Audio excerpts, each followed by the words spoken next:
आप देखिए एलुमनी के एक्सपीरियंसेस। मैं हिंदी में बात करूंगा, शायद सबको हिंदी में समझ में आती है। एक्चुअली मुझे इंग्लिश थोड़ा कम बोलने आता है। तो मैं 1996 में इंजीनियरिंग किया यहाँ से मेटलर्जिकल, और 96 के बाद 1966 के बाद मैं आईआईटी बॉम्बे में चला गया। आईआईटी बॉम्बे में मैंने एमटेक और पीएचडी किया, almost in continuation. In between I was looking for a job. मतलब after MTech I was looking for a job, but मुझे जॉब नहीं मिला तो मैं सोचा कि अपने से कुछ करना है। तो मैं रिफ्रैक्टरी इंजीनियरिंग, रिफ्रैक्टरी एप्लीकेशन से शुरू किया, जिसके लिए बहुत ज़्यादा पैसे की ज़रूरत नहीं थी। केवल थोड़ा इंट्रोडक्शन और लिटिल हेल्प की ज़रूरत थी, which my uncle gave. My uncle was working in Bombay in a company called Bombay Potteries, जिसमें टनल किल और ये सब बनाते थे वो।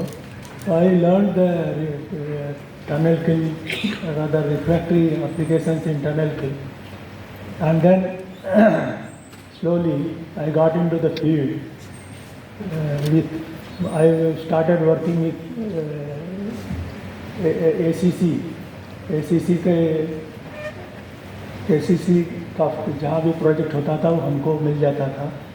And then slowly I learn कि रिफ्रैक्टरी जो फील्ड है, जैसे सल्फ्यूरिक एसिड प्लांट में हमने किया, तो I learn the sulphuric acid technology, sulphuric acid, how to build the plant, how to Dissing.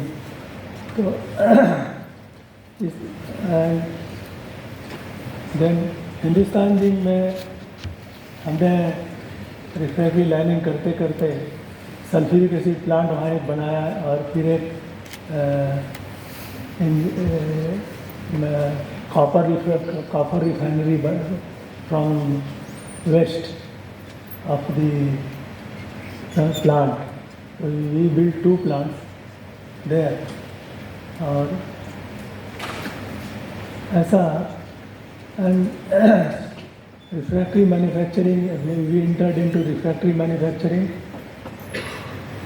and today we have got a good plant in refractory, where we are supplying to Saint-Gobain. Saint-Gobain is one of our things. Then we are supplying to Caldries, and we are supplying to various industries. Chemical है, metallurgical है, और name the industry we are supplying to them. Fire bricks up to 95% alumina, and then actually it's a very interesting field, and rather very difficult also, because आपको अगर किसी field का तजुर्बा है तब तो आप रिफ्रैक्टरी में उसमें काम कर सकते हैं। अगर कोई आपको उस फील्ड का तजुर्बा नहीं है तो आपको समझ में नहीं आएगा कि कौन सी रिफ्रैक्टरी लगानी है, कि कौन सी रिफ्रैक्टरी से variety of Dissing. Unlike metals में उतनी वेराइटी नहीं जितनी रिफ्रैक्टरी में है। रिफ्रैक्टरी में आप जो है एक पर्टिकुलर कंपाउंड डाल दी, and I am still doing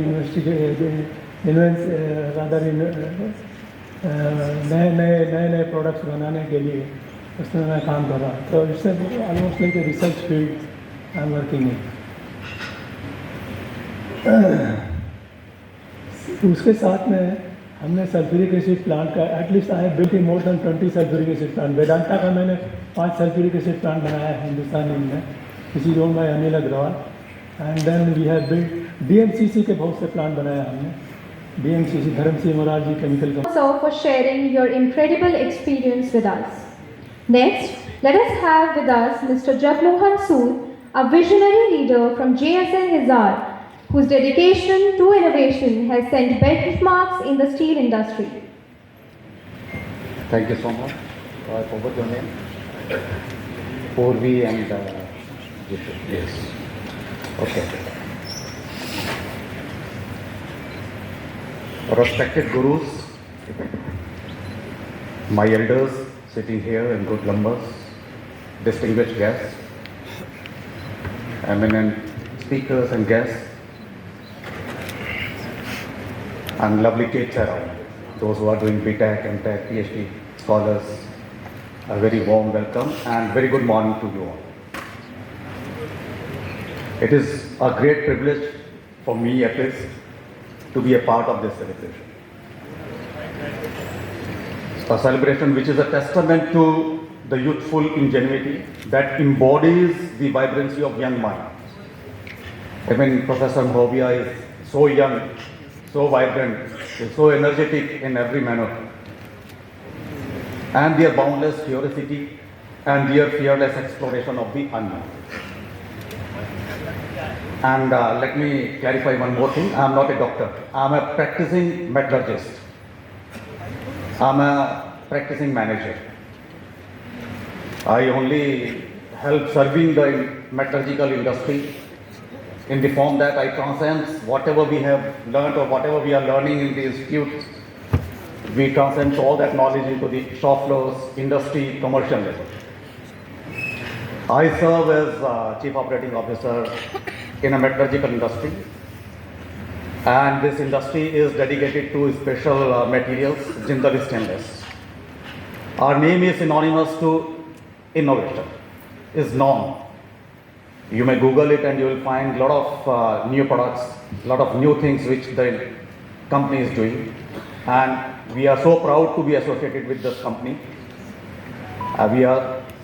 You will find many of us still serving this company for last 20 years, 25 years, 30 years. Once you get into the company, you never leave it, which is the latest trend actually. Our commitment extends beyond industry excellence. We are dedicated to sustainability, which is a buzzword, but it is not a buzzword for us. It is something which we really want to practice. We really want to do something in this. And fostering education for a brighter tomorrow. Our accomplishments are deeply intertwined with the brilliance of our workforce, many of whom hail from institutes like yours. We hold unwavering faith in the power of youth to usher in informative changes. Metallurgy, as we all recognize, I will not speak what we do. It is up to you to Google and find out as a company what we do, but I will definitely try to speak something about metallurgy. Metallurgy, as we all recognize, is the bedrock of the modern civilization. From the dawn of the Bronze Age to the limitless possibilities of the space age, from the mechanical marvels of the Industrial Revolution to the digital wonders of the present, metallurgy has been the driving force of human advancement. As we gather here to celebrate the centenary of our department, we must also reflect on the incredible journey that metallurgical engineering has undertaken and the individuals who have actually give impetus to all this to happen. I wish to extend my heartfelt gratitude to the organizers, especially Professor Mahovia, Dr. Sudipto, and many of the back benchers or the backroom boys, the dedicated faculty and the enterprising students who have worked tirelessly to bring this festival to life. It is always so cherished to be part of all such festivals, fest and conferences and all these type of programs. You feel you are back into the school. You try to make connections. Here, sitting here, I made connection with Mr. Ella Singh, one of my old batchmates, T. Bhaskar. Never knew that they are going to meet me here. But then once you come to institutes like these, definitely you are bound to be touched by veterans of industry or those who are associated with the metallurgical engineering. In closing, let us remember that the education transcends the confines of textbooks. It is molded by experience and kindled by the inspiration. Seize the moment. I would request all of you, the faculty in particular, to forge the connection. As an industry, we are there to support you. Please come forward. Please associate yourself with the industry. Come forward with the ideas. We are there to support you. And once you start making connections, probably we will have, thousands of problems to, give you, to work upon you. We are there to fund you. Please make connects and allow your creativity to soar. My best wishes go out to all for a festival that will undoubtedly be the extraordinary and unforgettable. Thank you so much. Jai Hind. Heartfelt welcome to our distinguished guest, Mr. T. Bhaskar, Chief Technology Officer of Tata Steel.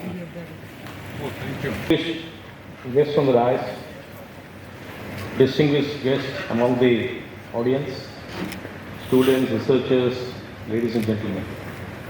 First of all, I would like to thank the organizers, Dr. Mahopia and his team, for giving me this honor to say a few words. I will first talk about a little bit about the impact of metallurgy on the human civilization itself, and a little bit about my journey. I don't think my journey is very remarkable, just like any other person who has spent more than 3 decades in industry. Nevertheless, I will just mention a few highlights of my journey and the learnings which I've had, which I'm sure that will have some insights for particularly the youngsters in the crowd. As my colleague Jagmohan Sood was mentioning, if you see the history of human civilization and metallurgy, they have been intertwined together. More than 8,000 to 10,000 years ago, starting with the Bronze and Copper ages. And the development in metallurgy, incidentally, have happened because of developments in refractory. Because the biggest challenge was to, hold the molten metal. And the refractory technology, as it evolved and developed, because steel, the melting point of iron is much higher than copper and bronze, as we all know as metallurgists. And that was the primary challenge initially. And I would assume that somewhere about 3,000, 4,000 years back, when the refractory technology is developed to an extent that they could sustain temperatures of little higher temperatures of molten iron, then the civilization actually, the iron age has actually helped in the development of the human civilization that we see as it is. But very interestingly, the Industrial Revolution did not happen with steel. There was no steel when the Industrial Revolution happened. Steel as a material is a very recent material. It's just about, if you talk about the open earth and Bessemer process, the steel is not more than 150, 200 years, 150 to 170 years old. So we are talking about an ancient art, metallurgy, and we are talking about the steel which is the modern civilization. All modern developments, when we talk about nuclear, aerospace or alloy steels, the steel is a material which has actually transformed the world in many ways, and it's a very recent material.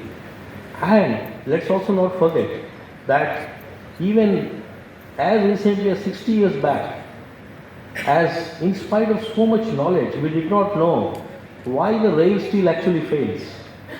We were all looking at carbide networks and pearlitic structures and so on, till we actually realized that the culprit is hydrogen. And then the vacuum degassing and all started in the rail steels.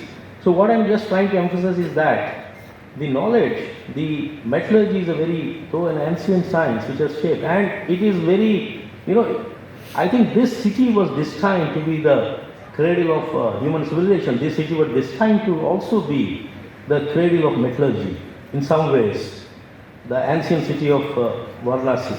And it is not a surprise that over 100 years, the Department of Metallurgy has nurtured so many great thinkers, thought leaders, scientists, academics, and a host of industry stalwarts and academic giants, I would say, who have all worked hand in hand to make this a great institution and to serve this great country.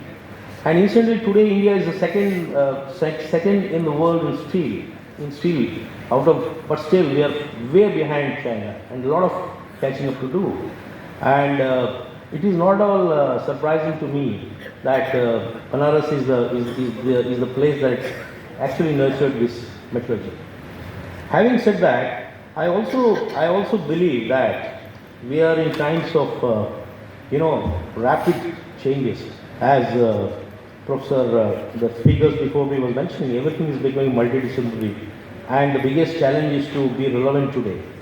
While material science is an emerging field and a lot of work is happening in materials, but the basic metallurgy and the core metallurgy is essential to sustain the backbone of civilization. Even today, 1.8 billion tons of steel is consumed annually, out of which we are just about 120 million, India.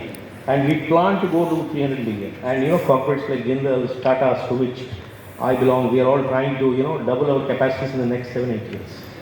And there are, I think, 3 major challenges before this country and metallurgists, I would believe. The first challenge I would say is, how do we keep metallurgy relevant? How can it be relevant? Because the departments have transformed into materials departments, metallurgy and material science departments. And I'm glad that this institution is having a metallurgy department separate on its own, because I believe that the core metallurgy is essential today and as relevant, if not more relevant today than any time in the history of human civilization. Because we still are consuming 1.8 billion tons of steel every year.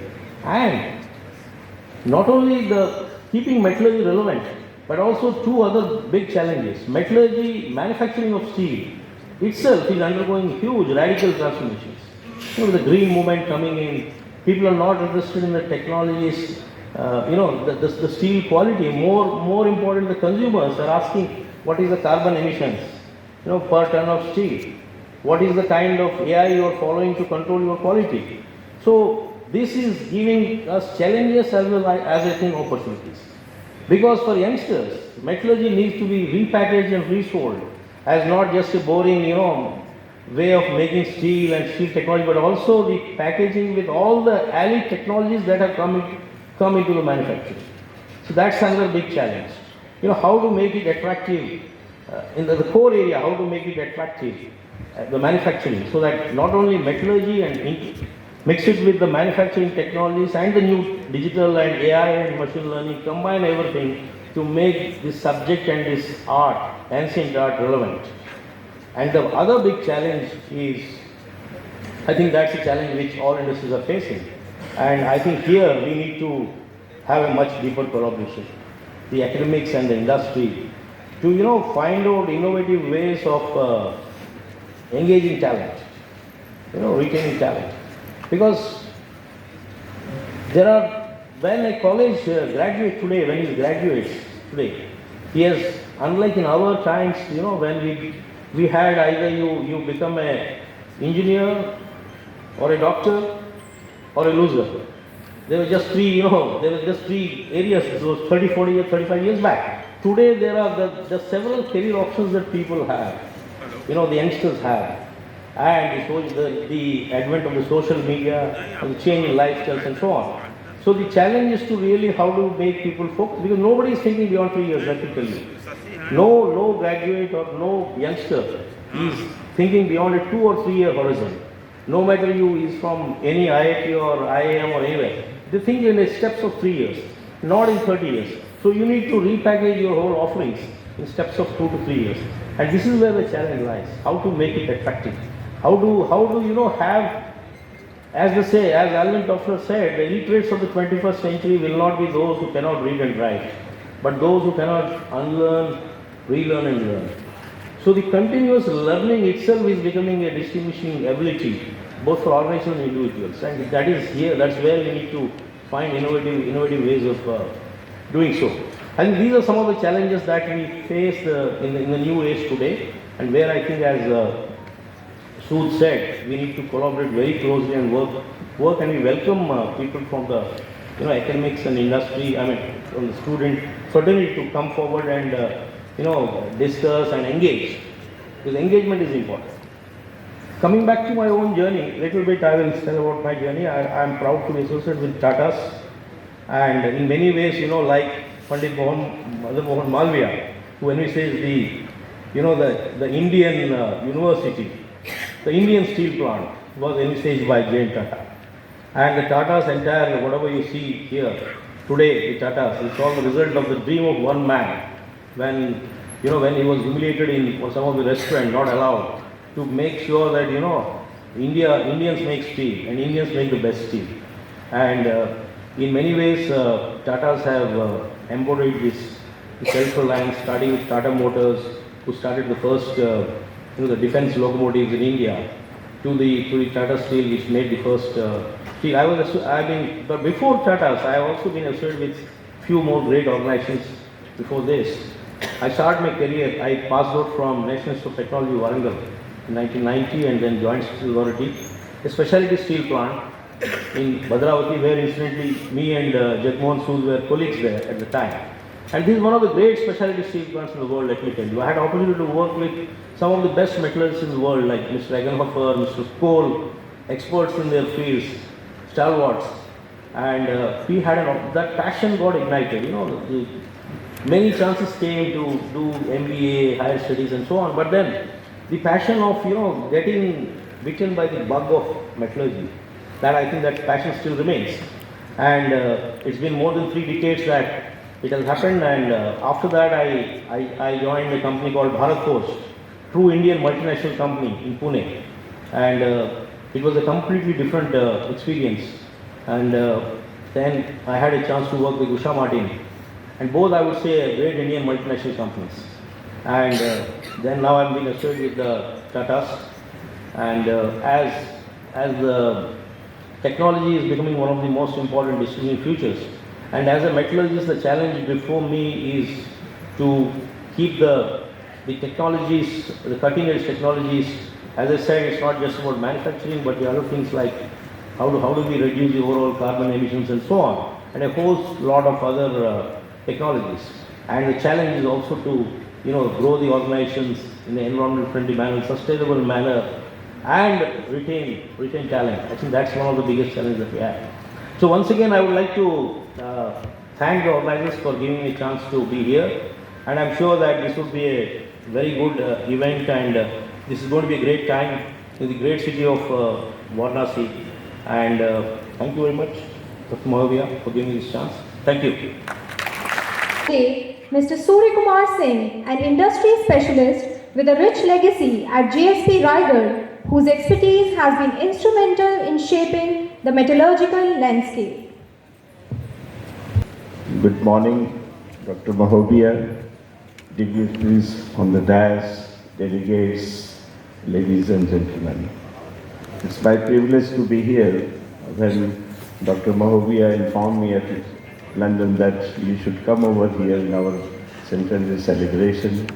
So it was my pleasure, and many of earlier speakers have emphasized that multidisciplinary research should be going on and the funding should also come.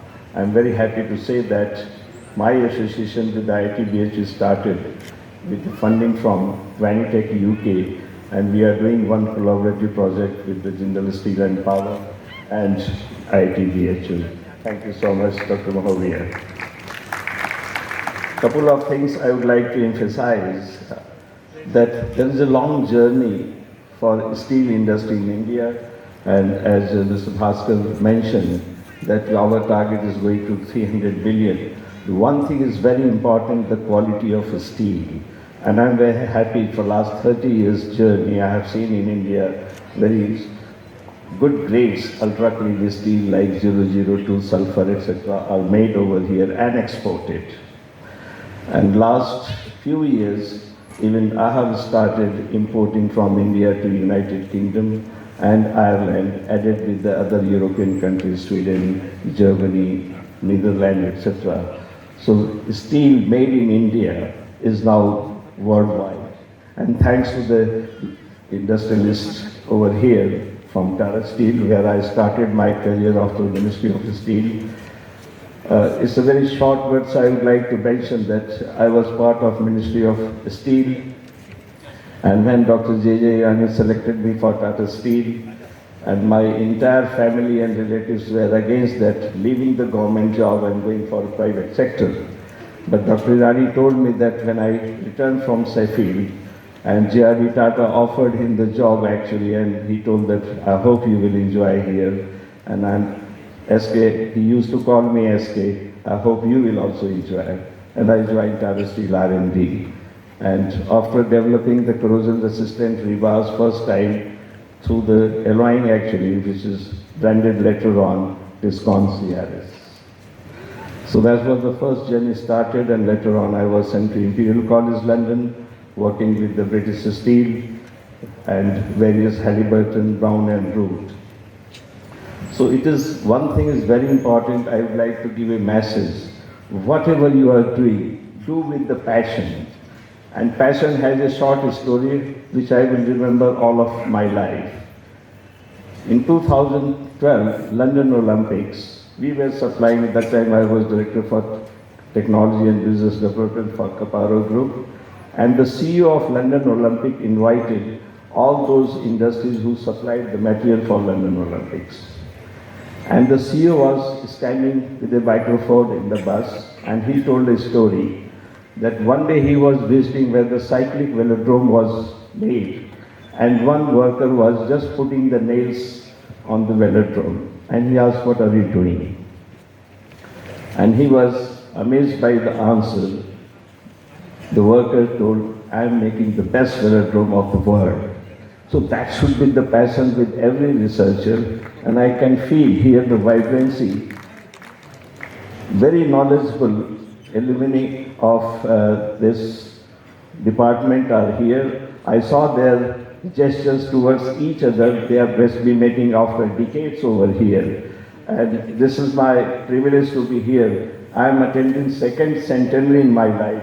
In 2007, I attended Imperial College of Science and Technology, which became Imperial College later, in 2007, and I am today here to enjoy the centenary celebration of Department of Metallurgy, which has a great role in shaping this country. And my boss, actually, he was from this department, late Dr. Anup Chatterjee, he was my mentor as well. Yeah. So with these words, I will conclude over here, and thanks to all of you. And I'm pretty sure all of you will enjoy your stay here and discussions together. Thank you very much. We have Lokendra Raj Singh, Chief Operating Officer of JSWC, Vijayanagar. Your dais, all the delegates, ladies and gentlemen, and then our young students, scholars, research scholars, and my colleagues who have traveled from Vijayanagar, and most importantly, my professors, some of them who are here. I mean, I really say, wow, starting from Kashi, Banaras, Varanasi, Banaras Hindu University, Institute of Technology, Metallurgical Engineering Department. Everything has got its own, I mean, their gem of it. And it's really great to be here once again after a long time. To be, it's so familiar. I mean, when I got the invitation for this centenary celebration, rightly opted 100 years METCENT, and we got this invitation from none other than Dr. Mahovia. I also convinced my wife to come here. She is with me today. She came also after a long time. So it's really great honor to be here. All the senior people, all the metallurgists, all the young scholars, and you know that when I joined in 1982, so 83 I had the opportunity to celebrate Diamond Jubilee, and after 40 years I am celebrating this centenary. So it's really proud to be here, and it's a great honor once I am repeating these things. And the Kulgeet which was sung here, it was really mesmerizing. It refreshed all kind of memories, and we just, it was told not to clap, but we were just not able to resist that we not to clap.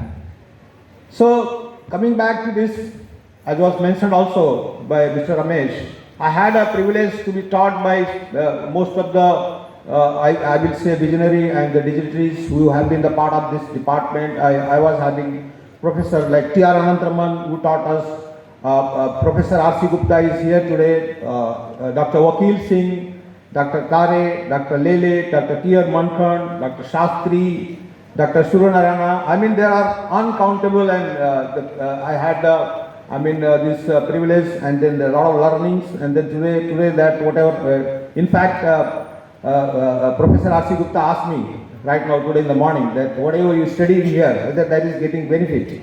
But of course, that was the foundation, and that has been helping us all along the career. But once you join once after studying here, once you join any work anywhere, you will find that why you studied any engineering, why metallurgy, it doesn't give immediate, because that's mostly it is all managerial other things, but later on, because it's a foundation, it gives you a lot of help and a lot of things to be done in your career and for the society as well. So gentlemen, just I will take few minutes to tell about that, how the metallurgy is growing and is going to grow and is going to be at least the integral part of growth of this country. Because this country, you know that the population, we have even now the largest populous country of the world. Our steel consumption is still very low. Per capita consumption is only 95 kg, where the China and other things, they are 250, even the South Korea is more than 950.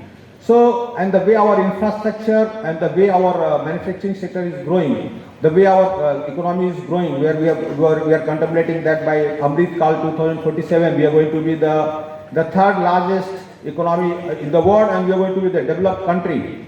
The steel requirement is going to be there, and metal, not only steel, all kind of metals and material requirement is going to be there. So that's why there is a very, very important role that all of us, especially the metallurgists, especially the investors and the research scholars, which have to play, and they have to come out. So not only the existing kind of metal and material what we have, there are going to be stringent requirements. Seeing the kind of all metallurgists what we are present here, we are also responsible for melting these metals, which requires a lot of energy.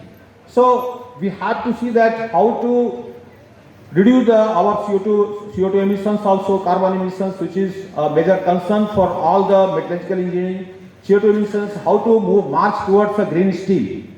JSW Steel is one of the pioneer in steel making, being the largest steel manufacturer. So we are also going to expand and meeting the India's requirement by 2030. We are also going to be maybe 100 million ton, and then further we are going to put a lot of steel plants which are going to be green steel based on the hydrogen, based on the scrap. So that's the requirement of the time in order to, because we have to develop, we have to grow, but at the same time we have to see that we take care of the environment, we take care of the society, we take care of the humankind. With this, I am very grateful and highly privileged to be here, and I really congratulate the entire organizing team and Dr. Mohovia and this head of this department of metallurgical engineering and director of IIT BHU, that this grand function has been organized, and it's a really privilege to meet all of you here again, and then we'll share a lot of things and we'll discuss. And I also look forward to a lot of collaboration between metallurgical institutes and industry. We started many collaborations. We got a lot collaboration going with IIT Mumbai. Similar lines, we'd also like to initiate a lot of collaborations in the field of research and development, and in our plants, industry and academia relationship in the other fields. So with this, thank you very much. All the best. Take care. Contributions are truly enlightening. Also, I would like to mention a special mention for our great alums, that is Lokendra sir and Badri sir. They were our alums from the metallurgy department. Now, we are truly honored to have such esteemed guests with us today, and we thank them for their valuable presence. Also, I would like to introduce a truly special individual, a proud alumnus of our 1957 metallurgy batch, a distinguished figure who has left an incredible mark in our field, Mr. Kedarnath Gupta, who served as the former director of NML Jamshedpur and has generously supported our centenary celebration as our gold sponsor. While he couldn't be here with us in person due to health reasons, his presence is felt through a heartfelt video message that he has sent to us. So let's have a look into that video message. In person, but due to my old age, 90 years and handicap, I feel happy to speak to you on Zoom. Firstly, I wish to briefly and heartily congratulate the organizer of METCENT 23 for an excellent work done to bring it to such students. I especially want to thank Dr. Mohovia and Dr. Mohan. This is a great feat to be celebrating 100 years, and I am proud to be part of this celebration. I will share some of my memories as a student and as a staff member of the IIT today. I hope you will enjoy everything I told you from 1950s. If you recollect, starting in 1923, the College of Mining Metallurgy started with few students, and first set of metallurgical graduates passed in 1927. I joined BHU in 1953 as a student. Back then we used to have one lecture theatre. The stock floor being used as principal's office, and rest was occupied as library and corridor. Later on, one more lecture theatre and classes were built. I remember the time when the subject on metallurgy, preparation samples was taught in the corridors of science college. These were the humble beginnings of our department back then. Let me say I have some prominent people from my time. These were either seniors or graduates. Dr. M.P. Kant was the first principal of our college, followed by Dr. BHU. Dr. Jian Jhan, director NML and later UN expert at UN headquarters. Dr. Jayasur, principal college of mining and BHU. Later member public service commission New Delhi. Dr. P.H. Agarwal, the chairman of Steel Authority of India. Okay, so back to my story of how my student life was back then. My story started in 1953 as a student, passing out as graduate in metallurgy in 1957, and I was also the first foreign leader in metallurgy in India. I remember about metallurgy, preparation of samples, identifying pearlite, ferrite, martensite, cementite, all were taught by our father of Professor Ramesh Gupta. Professor Gupta is here today. I was inducted into the staff in 1958. In 1959 and 1960, we were fortunate to get special services of Professor George Reginald Bradford from United Kingdom and Kolkata. I learned about iron and steel under Professor Bradford. Back in those days, we did not have any books available. There was no internet, no Google, not much was available in the library in the topic. We learned everything by experimenting and through one book authored by Professor Dutt. He later published 4 volumes on different aspects of iron and steel. In 6 months of BHU, Professor Bradford changed the whole subject of teaching of iron and steel considerably. It brought a lot of improvements in their work. He then started to teach the subject by introducing practical experiments and now they are going to perform by their own hand. I will share 2 experiments. Sintering of iron. We fabricated a sinter pot of 7 inch by 12 inch by 16 inch and it connected with a big suction pump. We conducted the real sintering of iron ore, a lot of layers and some surface. This showed that we clearly understood what is sintering. The next was to run a small tube donated by a small foundry. This was operated after a lot of hurdles. This was later on used to melt steel iron and to blow oxygen in the small incubation by taking hot metal from the system. A small rolling mill was also put to limited use. Casting of various small subjects of brass, aluminium. We have a good knowledge of casting non-ferrous objects. Our department had a very small induction furnace of 5 pound capacity and experiments were conducted by melting brass and casting small objects. All these experiments gave a good insight to the students. Back then we could interchange between metallurgy, electrical engineering and engineering classes. I am sure all of you have the same flexibility and even more knowledge and how to learn. Okay, let's do some fun things these students used to do in the time. One very interesting annual feature was the college cricket. Our college cricket match between staff and students. Everyone used to look for this event. I have played in every one of them. Professor Bradford also played to play and the whole college used to watch it. The story will be incomplete if I do not mention about other attractions after the study. Luncheon, all of you know, is a common where entertainment of every kind was available. From food to music, from books to daily necessities, from boys, girls, music to youth, and checking a baby's effort from temples to school.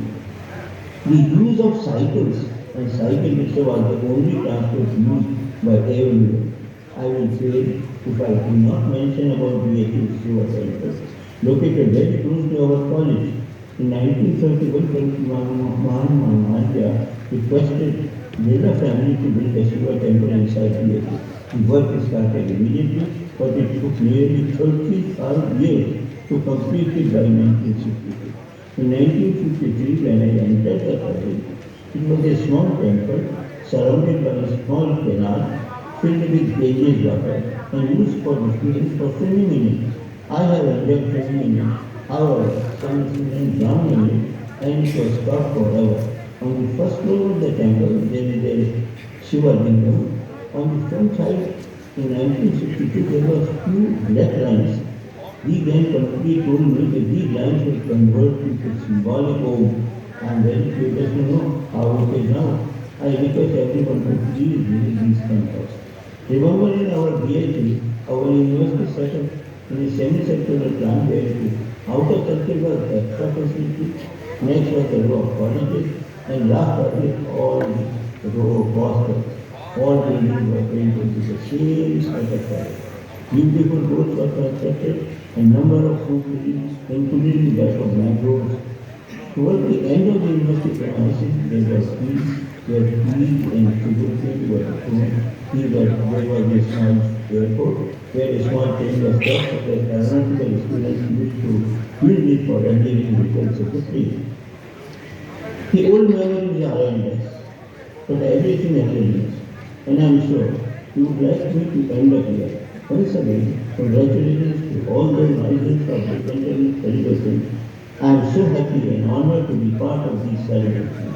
I will be too happy to answer any questions if you can pass on this to me. Thank you very much for the opportunity. God bless each of you. Keep working hard, succeeding in what you do, making BHU proud. Jai. Gratitude to our gold sponsor for his unwavering support. So, ladies and gentlemen, that's just a glimpse of what's in the store for the historic celebration. It's an event that brings together tradition and innovation, history and future, and we hope you will be joining with us in making this celebration truly special. Indeed, we are honored to be your host for this momentous occasion.